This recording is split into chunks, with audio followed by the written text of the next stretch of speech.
Hello there, my name is Lily Smith, and for this past year I have dedicated myself to learning the ins and outs of water sports, specifically paddleboarding, canoeing, and kayaking.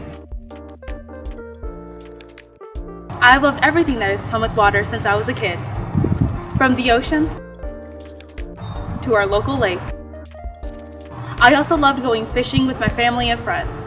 It was a way to connect with everybody on another level. When senior year started, I wondered what I would want to do with my project, and I just knew it had to be in the water.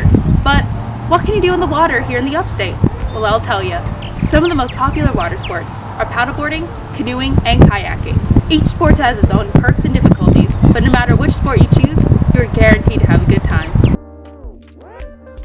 First up is paddleboarding. Despite paddleboards seeming new and modern, they actually have many years of history. It is believed that Peruvian fishermen were the first to stand up on their equivalent of the paddleboard, called the caballito de totora, more than 2,000 years ago. There is also evidence in Polynesia, Asia, and China of similar techniques. Even gondoliers had an influence on the SUP. In 1940, a picture of Hawaiian Olympic swimmer Duke Kahanamaku was taken while he was paddling an Australian surf ski standing up. Due to the popularity of Duke Kahanamaku's photo, many surf instructors, or beach boys, in Hawaii use the technique of standing up on their surfboard and using a paddle to teach in the ocean more easily. This now gave paddleboarding the temporary name of beach boy surfing. Labeled as beach boy surfing, paddleboarding was added to a surf competition in 2004, which eventually caught the attention of pro surfer Laird Hamilton. Laird Hamilton took up paddleboarding, and when he was photographed in Malibu, California doing so, paddleboarding hit the popularity in the United States. The different types of SUPs include the hard paddleboard and the popular option of the inflatable paddleboard. There are also some specialty SUPs such as fishing, yoga, touring, and surfing specific boards. An important thing to remember is the size of your SUP depends on your height, arm length, and your paddleboard's height above the water. Now, how to paddleboard. The specific steps to stand up on a paddleboard listed by Isle Surf and SUP are to get the board out into the water so the fin is free from hitting the bottom. Start in a kneeling position on your knees and take a few strokes on each side of the board. Slowly stand up with one foot at a time and stay in the middle of the board with your feet parallel to the stringer, about shoulder width apart. Keep a slight bend in the knees and your core centered over the board. Keep in mind you may fall off, but when you do, hop back up and try again. The basic paddle techniques are to paddle forward, turn with a forward sweep stroke, and turn with a reverse sweep stroke. The best paddleboarding tips from Isle Surf and SUP are: keep your feet parallel, spread shoulder width apart, and your toes pointed toward the nose. Don't get in a surf stance. Everyone wants to, but that makes paddling on the flat water 10 times harder. Make sure your grip on the paddleboard is shoulder width apart. Short grips will give you a powerless stroke. Now, here's Ansley with her experience with paddleboarding. Hi, I'm Ansley, and I've been doing water sports ever since I could probably walk. I like paddleboarding because you're like able to stand up and like kind of walk around on it. It's different than sitting in a kayak. Also, I mean, if you just get tired of standing, you can sit down, and there's a lot more room. I don't know, I like the weight of the board and how big it is, I guess. I was on a cruise, and I was just like, we went to this island, Little French Key, and there was like these guys out there paddleboarding. I was like, I want to try that, and they just had them out there, and you could do it. And I went and did it, and it took me a little bit because I'd stand up and like just tip. So have balance and wear a life jacket, because if you fall off, then you need to be able to float. It's just an attention, like it draws me. It's something I'm passionate about and like to do. I don't know, I just like to be out on the water. It's like a whole nother thing other than like being on land. I don't know, I like it. I'm Jeffrey Tyler. I own White Squirrel Paddleboard. Whenever I moved up to the mountains, there's no waves. So I was like, I want to get a paddleboard. I ended up actually built one. It's kind of funny. I built it out of PVC pipe and foam and vinyl, and it leaked a little bit, but it floated and it did the job. But I told my wife I wanted to take it down the river, and she's like, "No, I'm getting you a paddleboard." And next thing I know, I got one. Then I was like, Everyone kept asking me, where can I rent? Where can I get one? I was like, hey. So I started my business. First time on a lake, definitely wear your life jacket or leash. And besides that, you could look at videos on YouTube, or if I do a lesson if I'm at the lake with you. But besides that, most of the board, stable board, at least 10 foot, maybe a little bit bigger. But besides that, just have fun. There's all kinds of games you can play on them. Canoes have been found in many cultures all over the world. For example, in Polynesian culture and in indigenous culture in North America.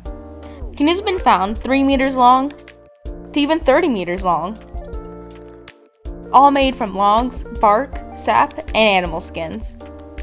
As said by the International Canoe Federation, the canoe enjoyed a variety of scales and uses, primarily transport, trade, and warfare. But the man who developed canoeing into the recreation sport we know today is John MacGregor. John MacGregor canoed across the English Channel and into the waterways of Europe for 1,000 miles of placid water touring. He then wrote his book, 1,000 Miles in the Rob Roy Canoe. Soon enough, canoeing was also combined for many enthusiasts with fishing, hunting, and camping trips. Wild water, or whitewater canoeing on rivers with rapids and surfs, as well as canoeing in the ocean, also became popular. In the Summer Olympics, there's even a canoeing category called the canoe sprint. Both kayaks and canoes are used in the category. However, as stated by the Olympics, the basics of the canoe sprint are simple. Get to the finish as fast as possible. The fastest person wins. But it isn't all racing though. Canoeing can be both a leisurely and fast sport, so you can pick your own pace. When it comes to basics, canoes are open boats paddled from a kneeling position with a single blade paddle. The parts of the canoe paddle are the grip, the shaft, the throat, the shoulder, the blade, and the tip. The basic strokes of the canoe are very similar to that of the kayak. They are the forward stroke, the draw stroke, the cross draw stroke, the stern prise stroke, and the J stroke. When canoeing, you can go by yourself, but it is heavily recommended to have a partner as a beginner. Now, here is Nathan Weaver with his experience with canoeing.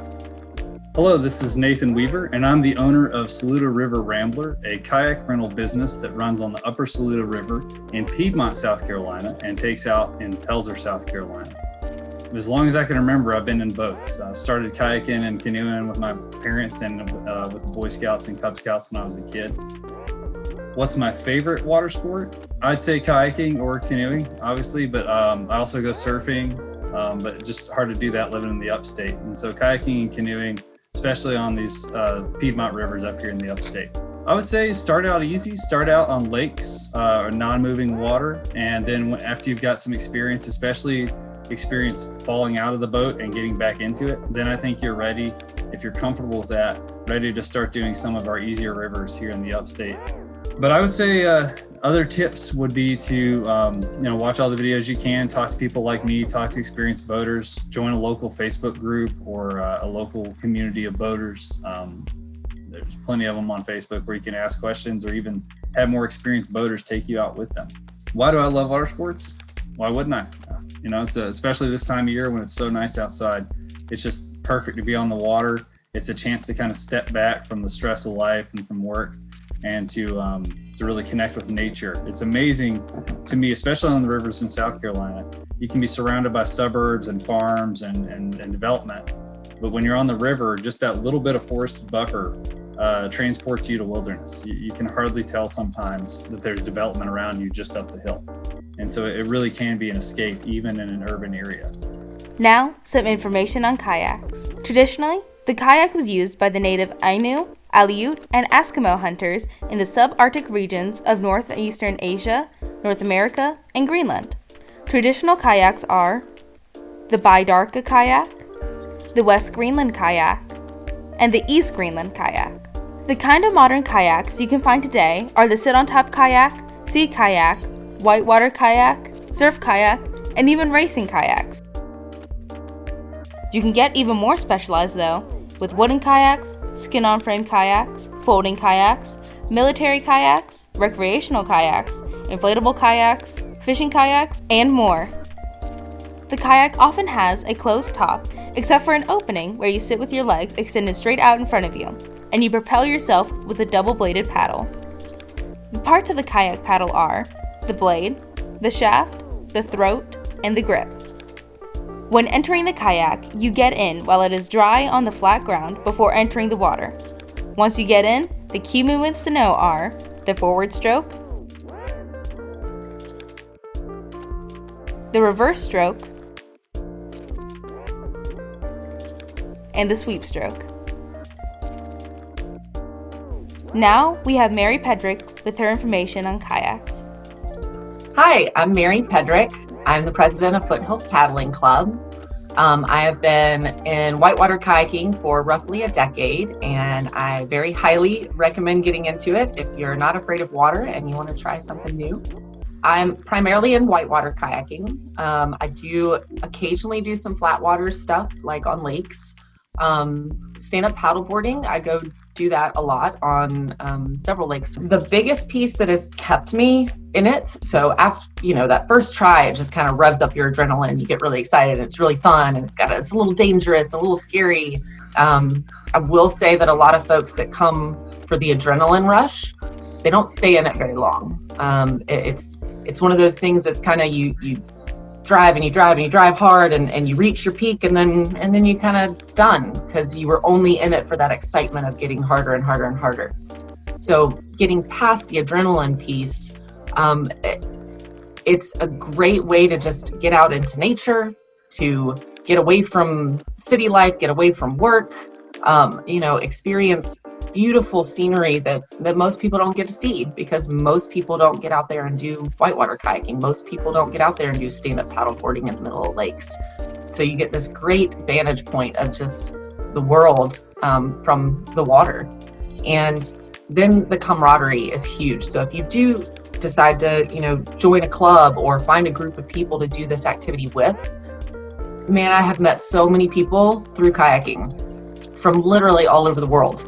And it's only from kayaking. That's the only thing that we have in common with each other. It's just this cool space of kind of enjoying the moment and enjoying each other's company and just talking about life and nature and paddling and where are you going next and what are we going to have for dinner tonight after we get off the river. And it's just a really different sort of social environment. So I think that has really been the part that's kept me in it all these years. When doing any water sport, it is important to know what you need and where to get it. Here, I have compiled a list of local water sports shops with rentals and gear, as well as some tips when you are buying. For specific gear purposes, you can visit Half Moon, Sunrift, and REI. Here is Mary Pedrick with her tips on gear. I actually just taught a clinic, and I'm working on a series of clinics right now for the club. It was called Kayaking 101 Gear, and it was all about gear, just everything that you need. So my personal experience and so many other people that I've talked to is when you get excited about it, you want to go out and get everything. I got to get a boat. I got to get a PFD. I got to get a helmet. I got to get all of these things that I need so that I can get on the water and get started. And then you find out about 6 months later that it's not really the right boat that you should have bought, and your PFD is really not in very good shape, or it's not the right size, and your paddle is not that great either, and all of the things you were excited to just throw money at in the beginning, really it wasn't the best investment of your money. Or you run out to a store and spend thousands of dollars on everything when you could have found it cheaper, used, some things it's totally okay to get used. So I've seen both sides of the fence where people spend money and find out they spent it wrong because they bought the wrong stuff, or they spent money and bought the right stuff, but it was super expensive and kind of blew out their wallets in the get-go. Don't go buy the first boat you see. Don't buy the first boat just because it happens to be in your price range. Don't buy it because you think it looks cool. Learn, educate yourself, take a class. For rentals, you can visit Sunrift, Cole's Bait Shop, White Squirrel Paddleboards, and Saluda River Rambler. Here is Nathan from Saluda River Rambler to talk about their services. So we started a kayak rental business here in Piedmont last year. We have this wonderful river that runs through town, and people kept saying that, we didn't have a lot of public use of the river. Everybody was going to the mountains or to the coast, and they weren't really experiencing the rivers in their own backyard. And so after talking to a few people and looking at kind of what it would cost me and what the obstacles and barriers would be, I went for it and opened up July 4th weekend of last year. Had a successful first 3 months, and then we closed for the season. Once it gets cold, people don't want to be on the water. And then we plan to open back up again this year for our second season, and just really looking forward to it. And so what we do is primarily rental services. So we'll rent you a boat and let you run the river, and I can offer a little bit of instruction, but it is not guided. And so it's self-guided. You just go yourself, and then I pick you up at the end in my school bus and take you back to where you're parked. I'll probably offer guided trips down the road, but it's not something that we're doing just yet. If you have your own boat, I will provide a shuttle service for a nominal fee, certainly cheaper than renting one of ours. So I do that as well. We want to do eco tours as well, and probably do some destination trips, some overnight trips. I got all kinds of things I'd like to do. So I got some advice from my dad when I first started. He said to keep it simple, start with one thing and get good at that one thing and build a reputation. And then from there, branch out and start doing other things once you've established a reputation. And so that's kind of, we're in the building phase. And this year we're partnering with another company in the Upstate called Upstate. And so we'll offer some paddleboarding trips as well this year. And we hope to do some races and other events and whatever we can get our hands in. If you think you're ready to do a river, come talk to me. If you have concerns or questions, I'll try my best to answer them. Before we put you on the water, I'll make sure that you feel confident and comfortable doing what you're doing. Don't want to put anyone in danger. And so we'll make sure you have the skills and the safety equipment, life jacket, whistle, that you need to have a good day on the water. And, we will make sure that you have snacks and water and everything that you need. And so I would say you're welcome to do research or just give us a call. Well, if anybody's ever interested in renting a paddleboard from me, I drop off boards in Transylvania County, mostly at private lakes. Used to run tours, but since COVID, we've stayed away from that. And it's $45 a day and $30 each additional day. And if you want to do multiple board rentals or longer term, I do deals. So get a better deal the longer you keep the boards. When doing any water sports, it is also important to have a place to do it. Thankfully, the Upstate has some of the best lakes and rivers around. To start off, there is Lake Placid. Lake Placid is located on Paris Mountain and has beautiful views. You are able to rent kayaks, canoes, and pedal boats on weekends, and you are able to swim in the lake as well. And there's also a lifeguard for extra safety.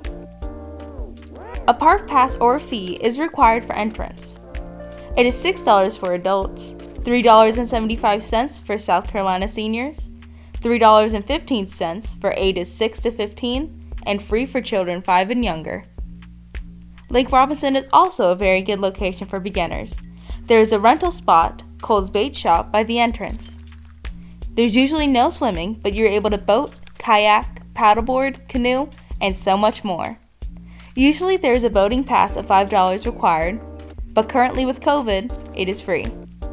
I have gone and kayaked and paddleboarded at this location many times. It is one of my personal favorites. It is always very good and very reliable. I like Lake Hartwell because it's a bigger lake, and so like on Kiwi, it gets very crowded. So if you were to go out there, then you have to deal with tons of people's boat wakes, and it can easily tip you. So like stay in coves on Hartwell, smaller areas where boats can't really get in, or just go out in the mornings or the afternoons late. So for flat water, if anybody's interested in doing flat water kayaking, my favorite is Lake Jocassee. We have so many lakes in our area. Hartwell's really popular, Kiwi's really popular. If you've never kept going up to the next level up of that trio of lakes, they're all fed by the same place, and it kind of is. Jocassee is the best. It's the clearest water, and then it drains down into Kiwi, and so it kind of picks up sediment as it gets all the way down to Hartwell. So Jocassee has super clear water. They actually offer scuba diving lessons. There's a local scuba diving school that does lessons on Jocassee because it's so clear. So if you're going to get out on the lake, that's my personal favorite.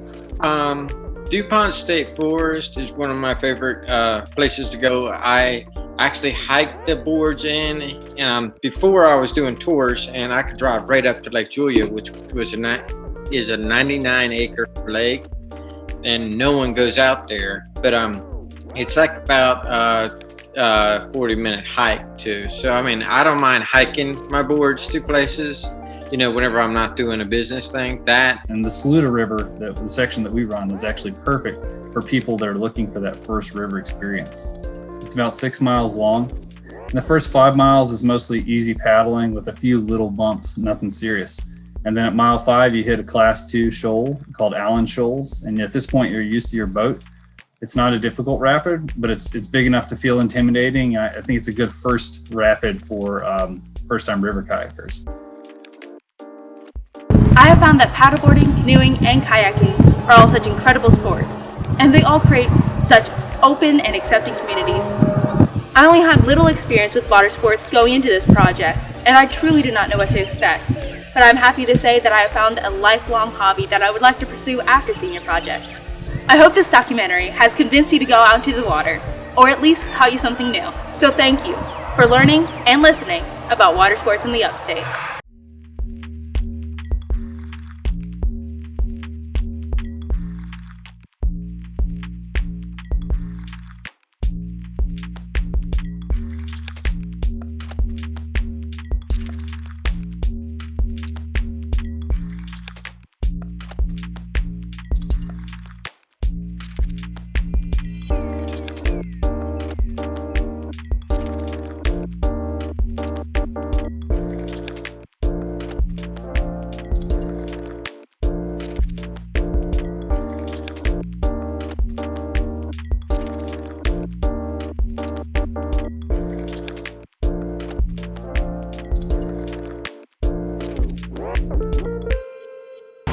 That's a wrap!